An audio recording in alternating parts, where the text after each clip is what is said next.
Drama की शुरुआत होती है और हमें हमारे मेन लीड को दिखाया जाता है जिसका नाम होता है जोंग, जो कि एक बेहद खतरनाक, चालाक और टॉप लेवल NSI एजेंट है। और आज वह अपने अब तक के सबसे खतरनाक मिशन पर आया है। जोंग ऊपर से पूरी टीम पर नजर रख रहा होता है, तभी उसके सीनियर जॉन का कॉल आता है। जॉन सख्त लहजे में कहता है कि किसी भी हाल में वह मूर्ति सही सलामत वापस आनी ही चाहिए। जोंग बस कॉपी दैट कह के कॉल कट कर देता है, लेकिन तभी गैंग का एक और मेंबर उसे देखने लगता है। बस फिर क्या, जोंग बिना टाइम वेस्ट किए उसे बिल्डिंग की छत से नीचे फेंक देता है और वह वहीं खत्म हो जाता है।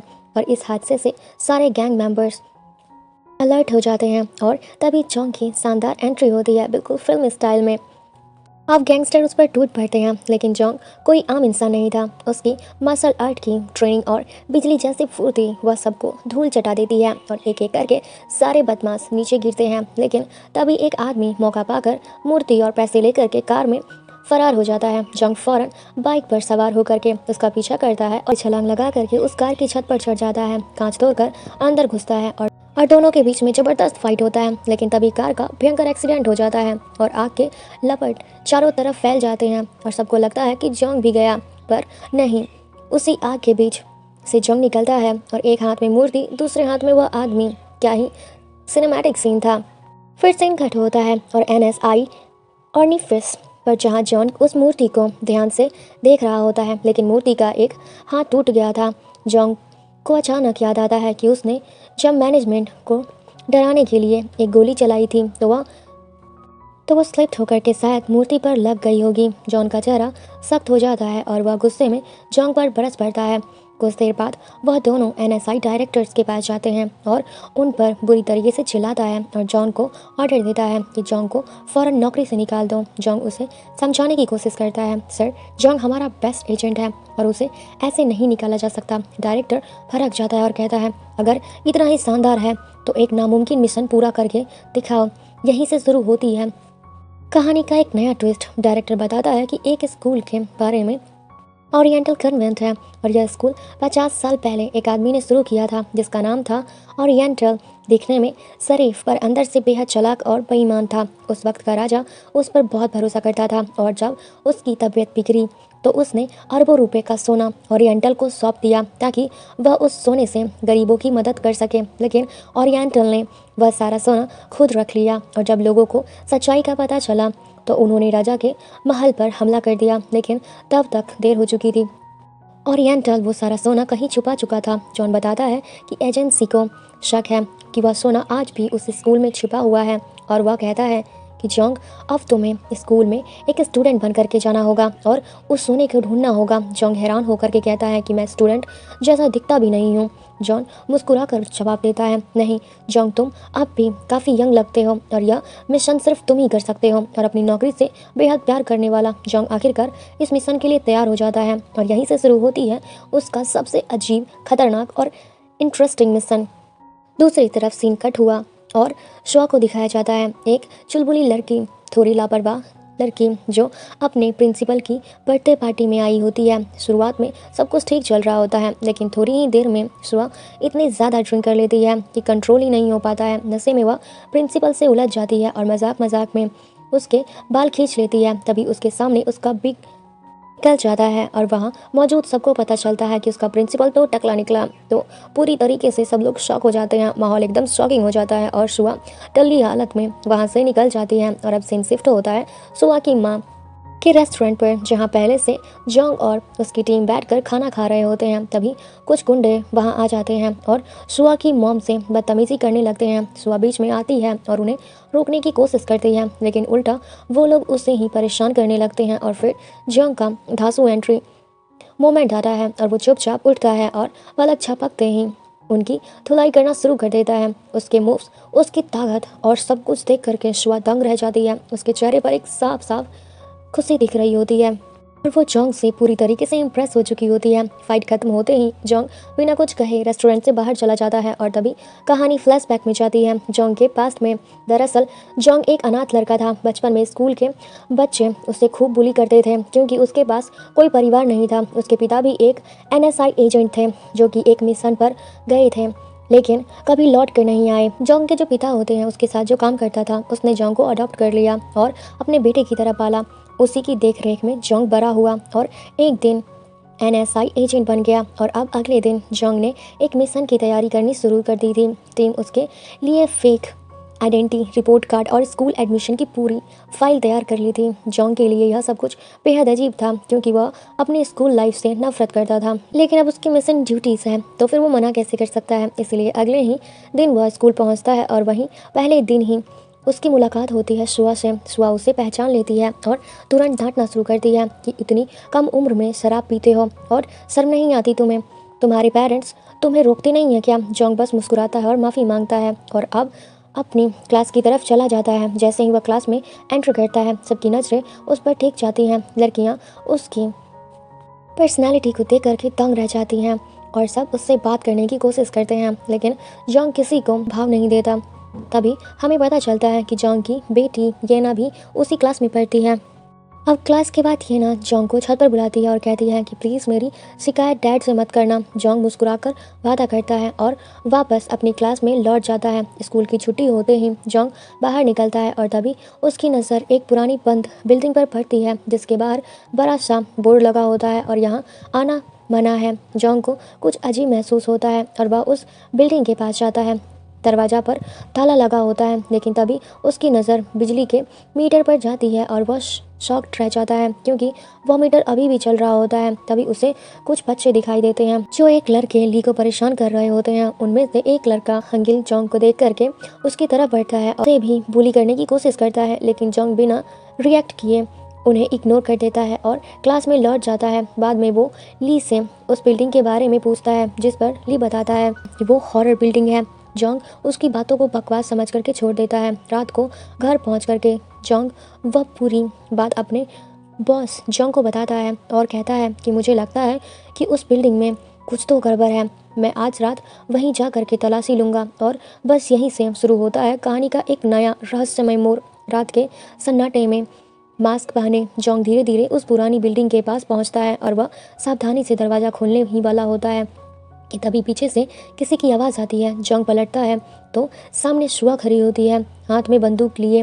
वह सख्त लहजे में कहती है मास्क उतारो, लेकिन जोंग को जैसे ही मौका मिलता है और वह एक झटके में शुआ को हल्का सा झटका दे करके वहाँ से भाग निकलता है। शुआ कुछ समझ पाती उससे पहले ही जोंग अंधेरे में गायब हो चुका होता है। दूसरी तरफ सीन कट होता है और स्कूल की अध्यक्ष सुपर को, जो कि एक आदमी के फ्यूनरल में शामिल होती है, उसकी बातों से साफ झलकता है कि उस आदमी की मौत के पीछे उसी का हाथ है। अगले दिन स्कूल का माहौल तनाव भरा होता है। प्रिंसिपल शुआ उस पर बरस पड़ते हैं, क्योंकि वह पिछली रात उस नकाबपोश आदमी को पकड़ नहीं पाई थी। गुस्से में उसे सजा दी जाती है। ढेर सारी फाइलें चेक करने की शुआ थक जाती है, लेकिन कहती है क्योंकि यही उसका फ़र्ज है।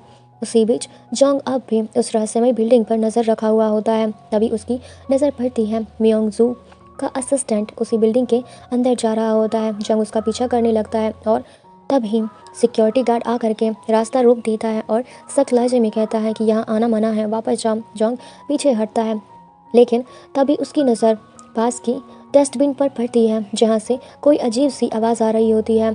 वह झुककर ढक्कन खोलता है और अंदर देखता है कि ली को किसी ने वहाँ पैक कर रखा है। जोंग उसे बाहर निकलता है, हैरान होकर के पूछता है क्यों भाई, तुम इनसे इतना ज़्यादा क्यों डरते हो। अब ली धीरे धीरे कहता है क्योंकि मेरे पापा नहीं हैं और सब इसी बात का फ़ायदा उठाते हैं। तभी वहाँ शुआ पहुँचती है और ली की हालत देख करके सवाल करती है तुम्हारे कपड़े इतने गंदे क्यों हैं। ली झूठ बोल देता है कि मैम मैं यहाँ सफाई कर रहा था। शुआ थोड़ा शक करती है, लेकिन कुछ कहती नहीं। फिर वह जोंग को अपने ऑफिस में बुला करके पूछती है तुम ली को तंग तो नहीं कर रहे। तो जोंग मुस्कुरा कर जवाब देता है नहीं, वह तो मेरा अच्छा दोस्त है। शुआ कुछ पल उससे घूरती है और फिर जाने देती है। जोंग वहाँ से निकल करके ली के साथ बैठ करके लंच करने लगता है।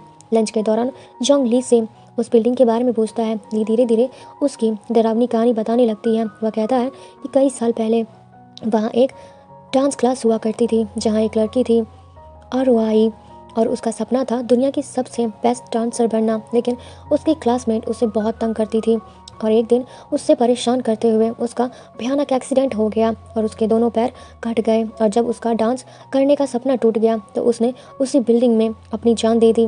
ली की आवाज़ कांपने लगती है और फिर पकड़े जाने के डर से उसकी क्लासमेट ने उसकी लाश वहीं पे बेसमेंट में दफना दी। उसके बाद से सबको वहाँ उसकी आत्मा दिखाई देने लगी और तभी से वह जगह हॉरर कहलाने लगी। और जॉन्ग को यह सब सुन करके बिल्कुल भी भरोसा नहीं होता है। वह कहता है यह सब फालतू की बातें हैं। ली कुछ नहीं कहता, बस अपना फ़ोन निकाल करके एक वीडियो दिखाता है जिसमें वह खुद उस बिल्डिंग के अंदर गया था। और उसी वीडियो में दिखाता है एक बिना पैरों वाली लड़की जो उसके सामने अचानक प्रकट होती है। और वह सीन देख करके जॉन्ग भी एक पल के लिए ठहर सा जाता है, लेकिन उसका ध्यान वीडियो के एक और हिस्से पर जाता है जहां उसे एक सीक्रेट डोर दिखता है जिस पर भारी ताला लगा हुआ है। और वह तुरंत डिसाइड करता है कि आज रात वह फिर से उस बिल्डिंग में जाएगा और उस दरवाजे का राज पता लगाएगा। लेकिन तभी माहौल बदल जाता है और वहाँ पर हंगेल आता है और हमेशा की तरह ली को परेशान करने लगता है और इस बार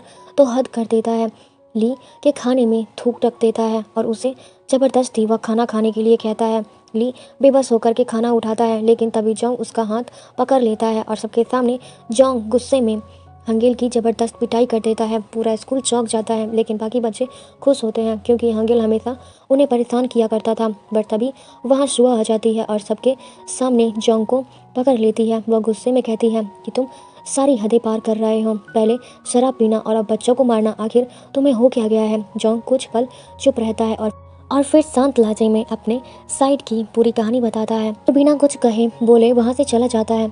आज रात जब वह हॉन्टेड बिल्डिंग में दोबारा कदम रखेगा तो उससे सिर्फ सफाई नहीं बल्कि मौत के साये का भी सामना करना पड़ेगा। दूसरी तरफ हंगेल अपनी बेइज्जती का बदला लेने के लिए ली के घर पहुंचता है और वह उसकी दादी से स्कॉलरशिप के बहाने उसका पासपोर्ट ले लेता है। और अब हमें आगे पता चलेगा कि वह इस पासपोर्ट का क्या करने वाला है। और रात होते ही जोंग फिर से उस रहस्यमय बिल्डिंग की तरफ निकल पड़ता है, लेकिन तभी ली वहां पर आ जाता है और जिद करने लगता है कि वह भी उसके साथ अंदर जाएगा। मजबूरी में जोंग उससे साथ ले जाता है और अंदर पहुंचते ही उन्हें एक अजीब सा आदमी दिखाई देता है जो हथौड़े से कुछ काम कर रहा होता है। और जैसे ही वह जोंग को देखता है वह घबराकर उस पर हथौड़ा फेंकने लगता है और भाग जाता है। जोंग उसे पकड़ने की कोशिश करता है, लेकिन वो आदमी काफ़ी दूर निकल जाता है। और इसके बाद जोंग उस सीक्रेट डोर के पास आता है और अपने टूल्स की मदद से लॉक खोलने की कोशिश करता है। दरवाज़ा खोलते ही जो नज़ारा सामने आता है उसे देख करके जोंग पूरी तरीके से शॉक रह जाता है। कमरे में हर जगह ढेर सारे डॉक्यूमेंट्स लगे होते हैं जिसमें गोल्ड से जुड़ी डिटेल लिखी होती है। और तब जोंग को समझ में आता है कि स्कूल की अध्यक्ष मियांग जो खुद उस गोल्ड को ढूंढ रही है और उसे भी नहीं पता है कि वह कहाँ पर छुपा हुआ है। जोंग सारे डॉक्यूमेंट की तस्वीर खींचता है और अपनी सीनियर टीम को रिपोर्ट करने के बाद वहाँ से निकलने ही वाला होता है कि उसकी नज़र अचानक एक असली स्केलेटन पर पड़ती है। कैमरे के जरिए मियांग जो यह सब लाइव देख रहा होता है। स्केलेटन देख करके ली डर जाता है और डर के मारे कांपने लगता है और पुलिस को बुलाने की बात करता है, लेकिन जोंग उसे झूठ बोल देता है कि यह तो नकली है। तभी सियांग जो अपने असिस्टेंट को वहां भेजती है जो पूछता है कि आखिर वो लोग यहाँ पर क्या कर रहे हैं। जोंग तुरंत झूठ बोल देता है कि वह तो बस उस घोस्ट वाली स्टोरी को एक्सप्लोर करने के लिए आया था और वह माफ़ी मांग करके वहाँ से निकल जाता है। पर घर पहुंचकर जोंग अपनी टीम को वह सारी फोटो और फाइलें दिखाता है और बताता है कि वह स्केलेटन किसी और का नहीं बल्कि ओरिएंटल का है। और अब जोंग उन्हें समझाता है कि शायद ओरिएंटल ने इस भूत की कहानी को हमारे लिए एक पहेली की तरह छोड़ दिया है। और अब जोंग उन्हें समझाता है कि शायद ओरिएंटल ने इस भूत की कहानी को हमारे लिए एक पहेली की तरह छोड़ दिया है और अगर हम उसे सॉल्व कर पाएँ तो शायद उस स्कूल तक पहुँच सकते हैं। और अगले दिन जोंग वॉचमैन के पास जा कर के पूछता है कि क्या रात में वही उन सब पर हमला कर रहा था। वॉचमैन पहले तो मना करता है, लेकिन फिर सच बताता है कि उसकी बिल्ली एक दिन उस बिल्डिंग में चली गई थी और जब वह उसे ढूंढने के लिए अंदर गया तो उसने वह स्केलेटन देखा और डर के मारे भाग गया। और वही वीडियो ली ने रिकॉर्ड किया था। दूसरी तरफ ली को पता चल जाता है कि होंगो ने उसकी दादी को झूठ बोल करके पासपोर्ट लिया है, तो वह किसी तरह पासपोर्ट उससे वापस ले आता है। लेकिन उसी शाम पुलिस उसके घर पहुंचती है और उसकी दादी को अरेस्ट कर लेती है। और असल में होंगेल उस पासपोर्ट का इस्तेमाल करके एक इलीगल वेबसाइट चला रहा था और अब ली की दादी उसमें फंस चुकी थी। और जब यह बात सुआ को पता चलती है तो वह तुरंत समझ जाता है कि यह सारा खेल होंगेल का है और उसकी शिकायत प्रिंसिपल से कर देती है। और अगले दिन मीटिंग बुलाई जाती है। और अब जैसे ही होंगल को इसका पता चलता है, वह ली को धमकाता है कि अगर उसने उसके खिलाफ कुछ भी कहा तो उसकी दादी हमेशा के लिए जेल में तरती रहेगी। मीटिंग में मियोंग जूली से पूछता है कि क्या होंगल उसे परेशान करता है, लेकिन डर के मारे ली सच बोलने की हिम्मत नहीं जुटा पाता। उल्टा कह देता है कि उसे तो जंग परेशान करता है, जबकि वह ऐसा कहना नहीं चाहता था, लेकिन डर की वजह से चुप रह जाता है। और इस तरीके से जोंग फिर से एक बार सजा से बच निकलता है। रात में जोंग ली से मिलता है और सीधे पूछता है कि होंगल ने तुम्हें झूठ बोलने के लिए मेरे लिए मजबूर किया था, जिस पर ली उदास होकर के कहता है, हाँ, उसने मुझे जान से मारने की धमकी दी थी। मैं तो एक लूजर हूँ जंग, मुझे अपनी दादी की फिक्र थी, इसलिए मुझे झूठ पर झूठ बोलना पड़ा। अगले ही सुबह स्कूल में जंग पर मारपीट करने के आरोप में लगते हैं और उससे सस्पेंड करने का ऑर्डर निकलता है और अपनी सफाई पेश करने के लिए उसे मीटिंग में बुलाया जाता है। लेकिन अब जॉन्ग के पास एक ही रास्ता बचता है, अपनी टीम की मदद लेना। टीम की मदद से वह उस लोकेशन का ट्रैक कर लेता है जहां से हंगल और उसका दोस्त इलीगल वेबसाइट चला रहे होते हैं। जॉन्ग वहां पहुंच करके उन्हें रोकता है और कहता है कि अब बस बहुत हुआ, मेरे साथ चलो। लेकिन हंगल का दोस्त उसे बच्चा समझकर मजाक उड़ाने लगता है और अपने आदमियों को उसे पकड़ने का ऑर्डर दे देता है। पर जॉन्ग कोई आम लड़का नहीं था, वह एक ट्रेन फाइटर था और वह एक ही पंच में वहाँ के सबसे ताकतवर आदमी को गिरा देता है और उसकी ताकत देख करके सबके चेहरे उतर जाते हैं और वहाँ मौजूद सारे गुंडे जान बचा करके भाग जाते हैं। हंगेल का दोस्त भी डर के मारे कांप जाता है। जॉन्ग उससे बेहोश करके अपने साथ स्कूल ले जाता है और मीटिंग में सबके सामने पेश करता है और फिर वह पूरी सच्चाई खोल देता है कि कैसे होंगल ने ली को ब्लैकमेल किया था, उसकी दादी को फंसाया और खुद उस इलीगल वेबसाइट के पीछे था। अब मियोंग जो सब कुछ सुन करके ली से पूछती है कि क्या जॉन्ग सच बोल रहा है। इस बार ली डरता नहीं है और आंखों में आंसू लिए वह कहता है, जी, जॉन्ग सच बोल रहा है।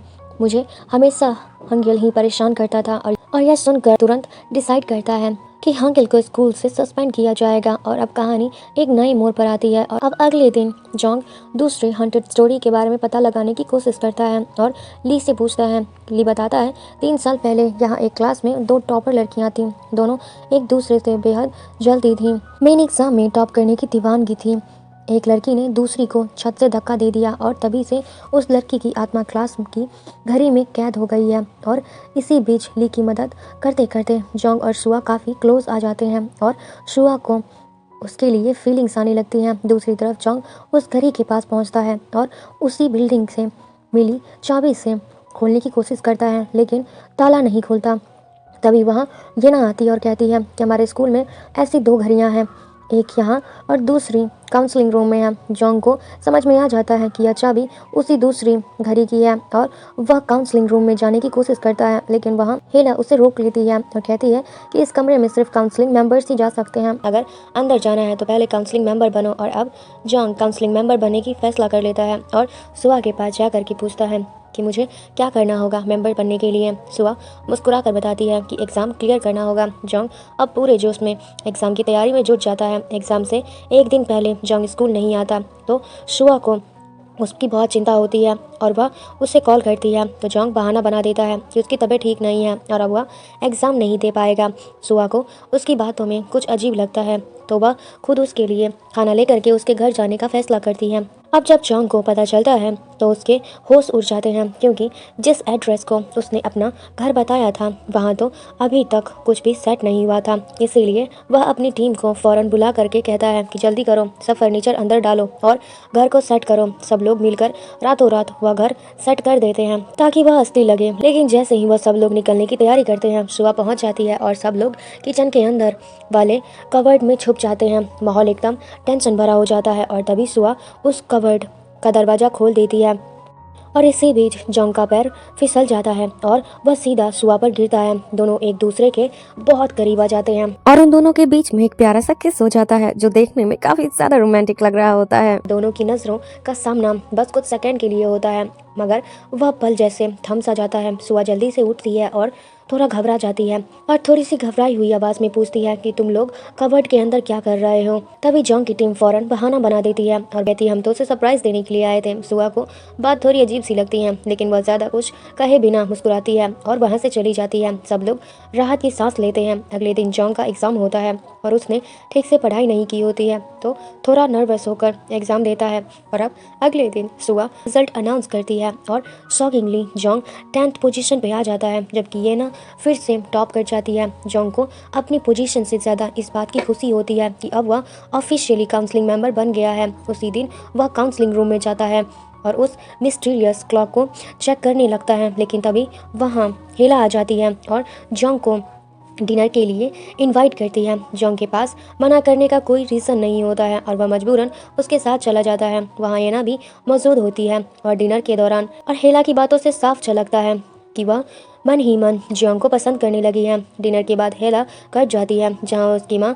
मियोंगजू उसका इंतज़ार कर रही होती है और जैसे ही मियोंगजू को पता चलता है कि हेला 2nd पोजीशन पर आई है, वह गुस्से से भर उठती है और कहती है कि मुझे बहाने नहीं चाहिए, अगले एग्ज़ाम में सिर्फ फर्स्ट ही आनी चाहिए। वह चाहती है कि उसकी बेटी हर चीज़ में परफेक्ट बने।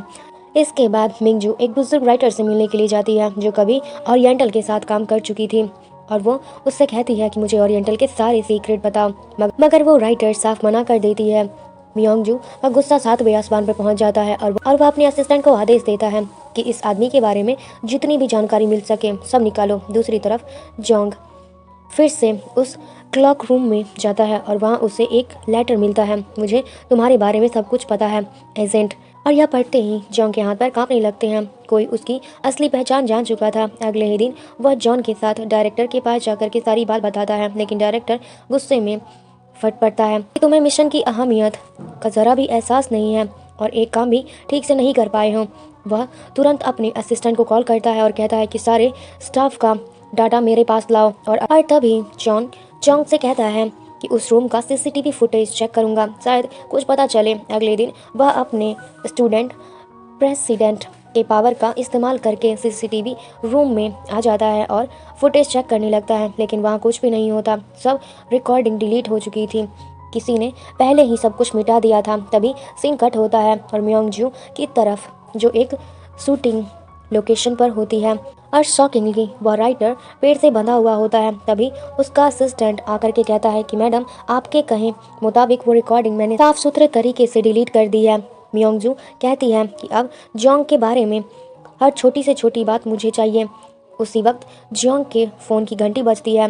दूसरी तरफ से आवाज़ आती है कि हेलो एजेंट, कैसे हो। जॉन्ग चौंक जाता है, या तो स्कूल का वॉचमैन था। वो कहता है कि मुझे तुमसे कुछ ज़रूरी बात करनी है, छत पर मिलो।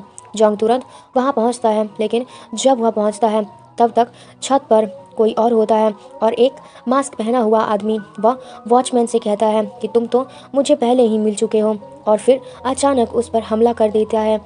दोनों के बीच ज़बरदस्त फाइट होता है और उसी झपट में वॉचमैन छत से नीचे गिर जाता है। जॉन्ग दौड़ता हुआ उसके पास पहुंचता है, लेकिन अब बहुत देर हो चुकी थी, वॉचमैन मर चुका था। जॉन्ग उसकी पॉकेट से कुछ निकालता है और एक पुरानी डायरी, और जैसे ही वह उसे खोलता है उसकी आंखें फटी रह जाती हैं। वह डायरी किसी और की नहीं बल्कि उसके अपने पिता की होती है, और वही डायरी जो उसके पिता हमेशा अपने साथ रखा करते थे। तभी जॉन्ग को छत से कुछ अजीब आवाज़ें सुनाई देती है, तो वह फ़ौरन वहाँ पहुँचता है और सामने खड़ा होता है वह मास्क वाला आदमी। उसे देखते ही वह रहस्यमयी शख्स जॉन्ग पर जानलेवा हमला कर देता है, लेकिन जॉन्ग कोई आम लड़का नहीं था, वह एक ट्रेंड फाइटर था और वह उस पर लगातार पलटवार करता, और जैसे ही मौका मिलता है वह उसके मास्क को हटाने की कोशिश करता है, लेकिन तभी वह आदमी अचानक उसे धक्का देकर के वहाँ से भाग निकलता है। जॉन्ग उसका पीछा करता है पर वो रहस्यमय शख्स कहीं गायब हो जाता है।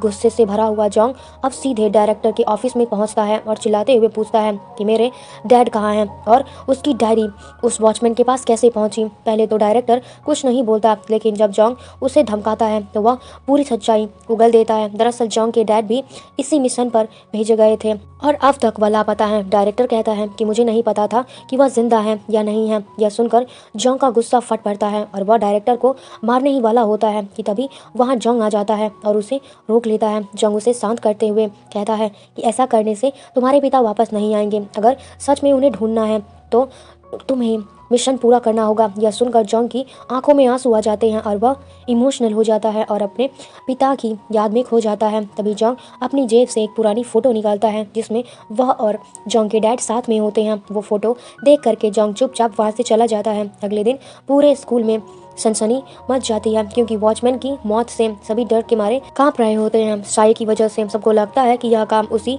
गोस्ट वाली चुड़ैल ने किया है। जॉन्ग अब अपने डैड की डायरी लेकर के उस रहस्यमय घड़ी के पास आता है।